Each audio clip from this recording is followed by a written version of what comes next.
Another thing that affects the speed of a reaction is what they call the activation energy. And this was something proposed in the late 19th century by a Scandinavian chemist called Arrhenius.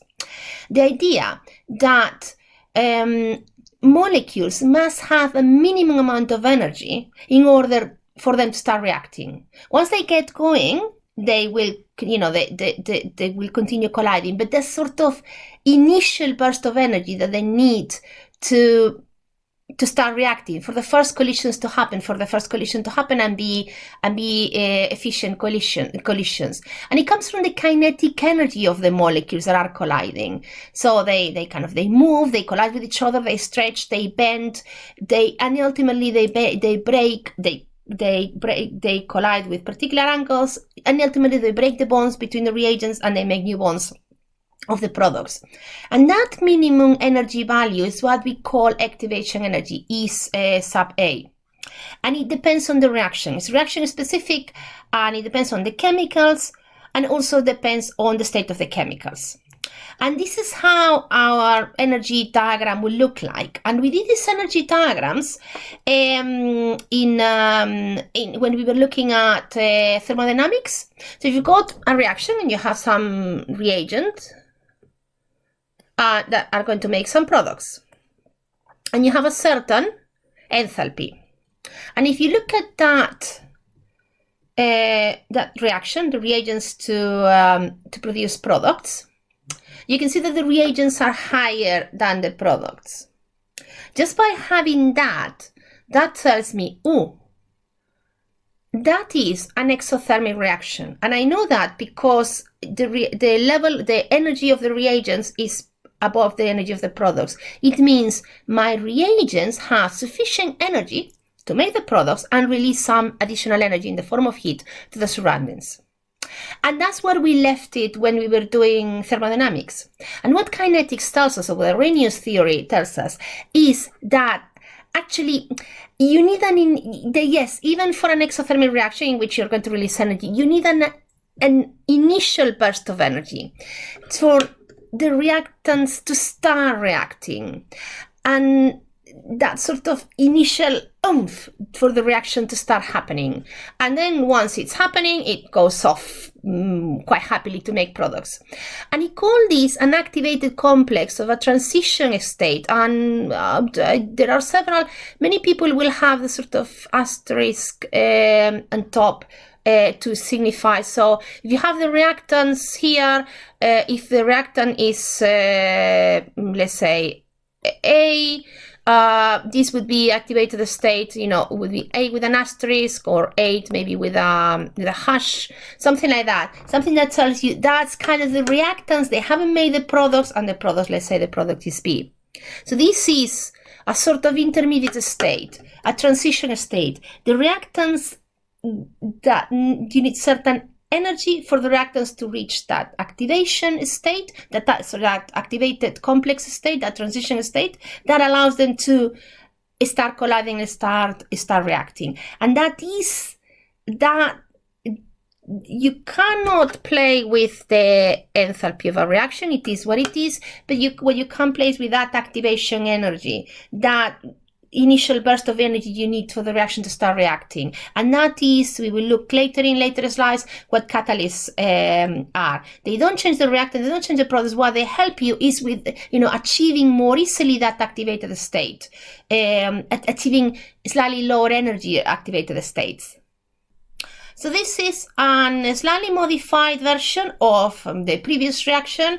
So you've got your reaction pathway, you have the reactants, and you have the products, and you have the uncatalyzed. You have the level between these two is still the same. This is your enthalpy, and it's an exothermic reaction. And what you have is that in an uncatalyzed reaction, you need to bridge that energy gap. You need to provide the reaction that amount of energy. The reagents need that amount of energy to achieve that activated state. And what the catalysts do is they provide an alternative pathway. They don't participate in the reaction, but they help the reactants achieve that activated state, but with a much lower energy. So that the activation state is much easier to achieve.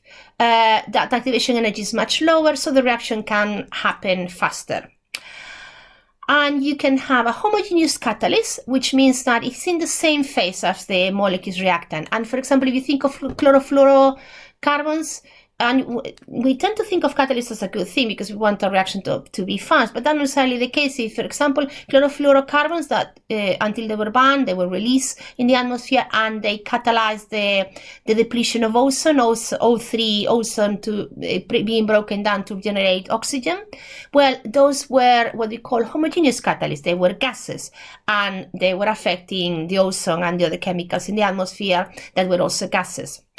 Or you can have a heterogeneous catalyst. And a typical example is, for example, if you have a solid catalyst, platinum, for example, is a very good catalyst. Nickel, many carbon, many metals or carbon are good catalysts. And the reagents are helping. The reaction is helping catalyze is either in gas or liquid form. And if you think, for example, of a catalytic converter in a car that picks the nitrogen oxides and the carbon monoxide, that's kind of it's a solid catalyst, and what is passing through are the gases, the nitrogen oxides and the carbon monoxide that helps to catalyze into carbon dioxide, which is, well, it does have problems, but it's not toxic, and nitrogen, N2. And I have a couple of pictures here of what would be a catalyst, and it's a man-made catalyst. For example, how a platinum catalyst would help hydrogen ions and hydrogen atoms and oxygen atoms react to form water.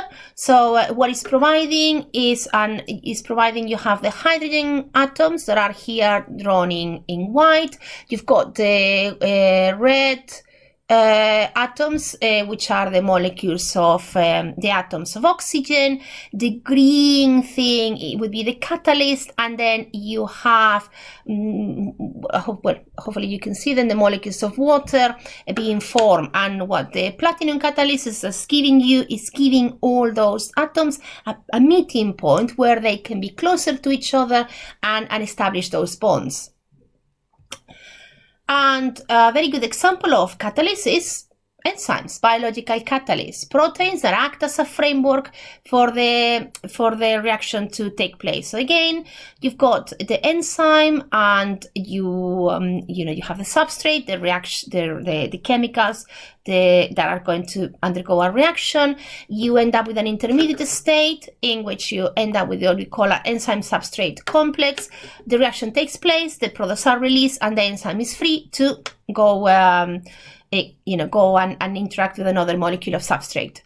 They are fantastic catalysts, better than anything humans have designed. They increase reaction rates from 10 to the 6 to 10 to the 12, and specifically they enable reactions to occur at normal body temperature, 37 odd degrees.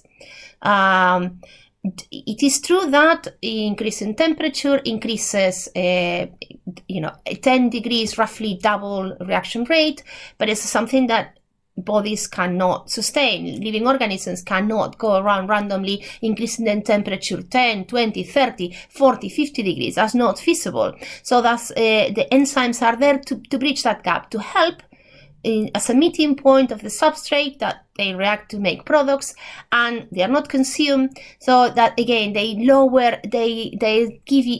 the chemical, the substrate, an alternative pathway with a lower energy barrier, a lower activation energy. So the reaction happens more easily and it happens faster.